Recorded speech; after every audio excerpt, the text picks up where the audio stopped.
Hello guys, my name is Anna and I'm from Ukraine. I have started vlogging after brutal Russian invasion of my free and independent country Ukraine. And if you're new to the channel and you support Ukraine, please subscribe.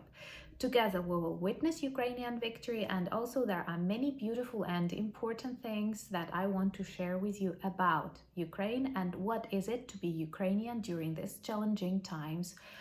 Also, I'm always glad to answer your questions, so feel free to leave them in comments and subscribe to my Instagram and Telegram. The links are in the description of this video.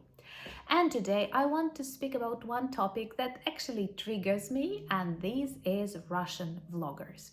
But a very brief introduction. I have started vlogging because of war, and I felt like the world needs to know more about Ukraine. Honestly, I felt there are many important things happening inside Ukraine, or even the way we Ukrainians think, that need to be translated, that need to be conveyed to the world, and that is the mission of my channel.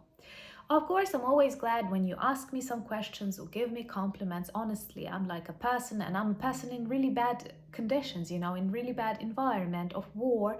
So all of that inspires me. But at the same time, Ukraine, its history, culture, and our enemy, Russia, has always been in the center of all of my vlogs.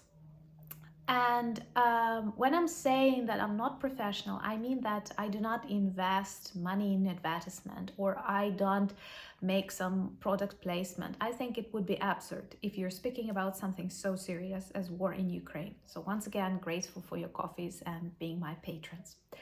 But many people use vlogging to earn money or to convey some tasks.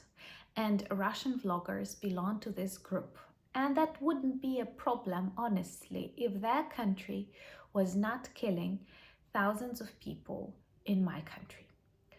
Before I will continue, I would like to answer one of the questions that will definitely be in comments. No, of course, I don't consider Vlad Vexler to be a Russian vlogger. I am his huge fan. I listen to many of his videos and sometimes even reflect them in my stories. So for me, he is not a Russian vlogger. Then perhaps I have to give a definition of a Russian vlogger.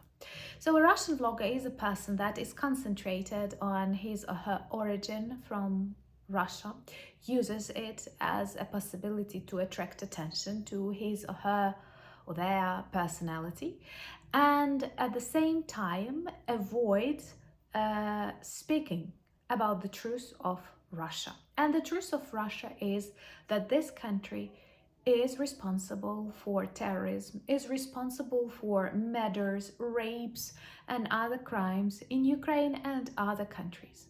So today it is impossible to go out in public space, and YouTube, internet, any social media is the world, this global space, and to pretend that there are other things that we want to talk about. Let me compare that. I'm a teacher a little bit, and I always like to provide you with illustrations because I believe this helps a lot. If someone is like really ill, it's not okay to concentrate, I don't know, on the shape of the eyebrows. So something similar is with Russia. Russia is very ill. And if someone is taking you on an excursion to a forest somewhere in Russia, I am not sure it's adequate and normal. So I do believe that people from Russia who want to remain people have to speak about the problems of their country, about the dangers of their regime, and to be able to share this responsibility. Because all of us are responsible for the societies that we create. One of the key success in Ukraine is actually our active civil society. This is something that Putin could not predict exist because he is surrounded by passive people. When I was beginning to vlog, many people gave me advice that in my titles of my videos or in tags, I have to write Russian vlog, Russian vlogger, so that more people will open my account and watch my videos. I would never do that. Why? Because I don't need this kind of viewers, and I feel like it's a betrayal of my country. to use this tag to attract more viewers. But here is a problem. I do know that the word Russia in the description of your video or in the description of your tag leads to many more views, and as a result to like deeper, stronger attention. And I have this question to you. Why? Maybe because we like scary stories. That's the only explanation that I give to myself. Also, there are many beautiful young people who have millions of followers. Some of you even advise me to cooperate with them because they are not bad and they escaped from Russia. I am in Ukraine. I can be killed in Ukraine anytime. Of course, I live in a semi-safe zone and I'm very grateful to Ukrainian armed forces that it is so. But I don't leave my country, and I know hundreds of beautiful people who went from their homes to protect Ukraine in the very front lines. I also know people who died for Ukraine. So for me, these people are worth your attention and mine attention. And those people who escaped Russia because of mobilization, were not ready to change their society, are not heroes for me, and I don't like them, and I'm not going to be grateful to them because they say from Georgia that Putin is bad. What's the heroism in that? And just think about that from the Ukrainian perspective. In the Ukrainian armed forces, we have many soldiers. These soldiers were not soldiers before war. These were baristas, chefs, IT specialists, doctors, teachers, businessmen, drivers, travelers, and vloggers. And now they are all soldiers. It is not their vocation. They did not have choice. They have passion for their country. They understand this is an existential fight. If we don't stop Russians, they will kill us. So they went to protect the land. This is heroism. And where is heroism? That you escape your country, you leave your country, you admit this way that Russia does not have future, you're not going to work in it, and you earn millions using like YouTube and other stuff by saying that like I'm a hero, I did not want to be mobilized, that's why I moved to another country. And I will not say that Putin is bad because this can be bad for my relatives, but you may think so. If you are looking for a good Russian, here I am. This is not heroism. This is not worth my attention. And honestly, this is not worth your attention. Such people cannot change anything in the world. My task, I feel, as a vlogger, to inform you, to give you more information about Ukraine, because like many people know nothing. Russia worked really hard to hide us behind the Iron Curtain, to pretend that we are just another part of Russia. Today, like everyone sees, no, we are very different, like totally contrary, but at what price?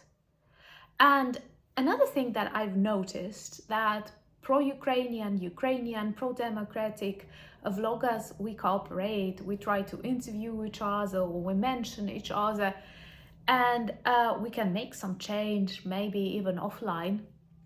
And in case with Russian vloggers, I don't notice them uniting. I don't notice them like trying to plan what can we do with Russia, because this is our motherland, you know.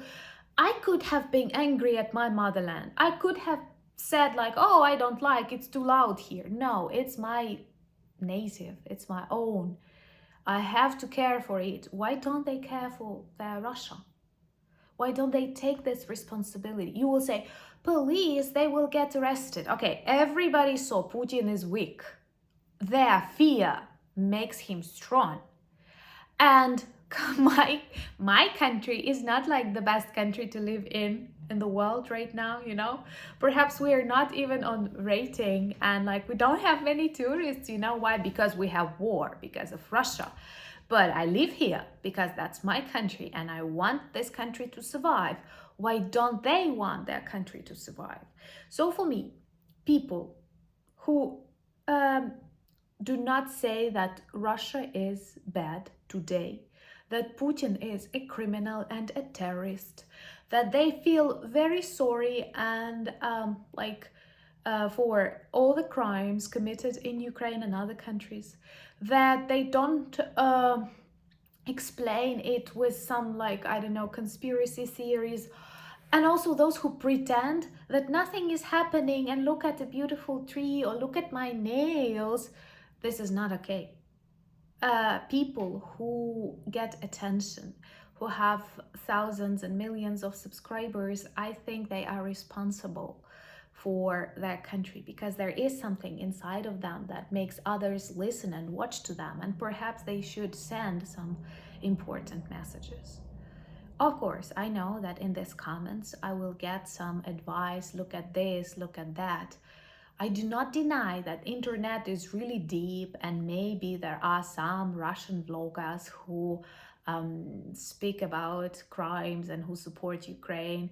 But in general, the tendency is very dangerous. They distract your attention from crimes of Putin, from brutalities, and they try to show you like, oh, Russia is not about Putin, Russia is not about war in Ukraine, Russia is about matryoshkas, or Russia is about vodka. When your country is Nazi, when your country is a murderer, when your country is a terrorist, you cannot vlog about nail polish. That's how I think, honestly. So please forgive my emotions, but I have read a couple of articles on these Russian vloggers who are described as the future of Russia, because when the regime falls, they can return from Georgia or Turkey and do something. No, they are not doers. Doers stay inside. I'm sorry, that's the way I think. But I know that we have a perfect community, and I'm really grateful that you are subscribers of this unprofessional Ukrainian vlogger. Thank you for your support. Thank you for coffees, for being my patrons, supporting my project, and giving me a feeling that I am a semi-professional vlogger. Slava Ukraini!